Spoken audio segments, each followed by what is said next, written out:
Hey, what's up, guys? Today is March the 7th, and we'll be reading Mark chapter 13, verses 14 through 37.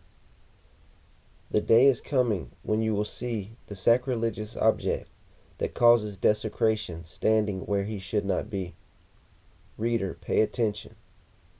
Then those in Judea must flee to the hills. A person out on the deck of a roof must not go down into the house to pack. A person out in the field must not return even to get a coat. How terrible it will be for pregnant women and for nursing mothers in those days. And pray that your flight will not be in winter, for there will be greater anguish in those days than at any time since God created the world. And it will never be so great again. In fact, unless the Lord shortens that time of calamity, not a single person will survive.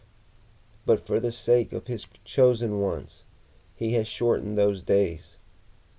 Then if anyone tells you, "Look, here is the Messiah," or "There he is," don't believe it. For false messiahs and false prophets will rise up and perform signs and wonders so as to deceive, if possible, even God's chosen ones. Watch out. I have warned you about this ahead of time. At that time, after the anguish of those days, the sun will be darkened, the moon will give no light, the stars will fall from the sky, and the powers in the heavens will be shaken. Then everyone will see the Son of Man coming on the clouds with great power and glory, and he will send out his angels to gather his chosen ones from all over the world, from the farthest ends of the earth and heaven. Now learn a lesson from the fig tree. When its branches bud and its leaves begin to sprout, you know that summer is near. In the same way, when you see all these things taking place, you can know that his return is very near, right at the door. I tell you the truth.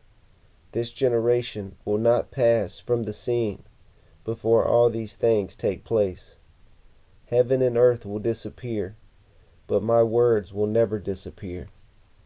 However, no one knows the day or hour when these things will happen, not even the angels in heaven or the Son himself. Only the Father knows. And since you don't know when that time will come, be on guard. Stay alert. The coming of the Son of Man can be illustrated by the story of a man going on a long trip. When he left home, he gave each of his slaves instructions about the work they were to do, and he told the gatekeeper to watch for his return. You too must keep watch, for you don't know when the master of the household will return. In the evening, at midnight, before dawn, or at daybreak. Don't let him find you sleeping when he arrives without warning. I say to you what I say to everyone. Watch for him.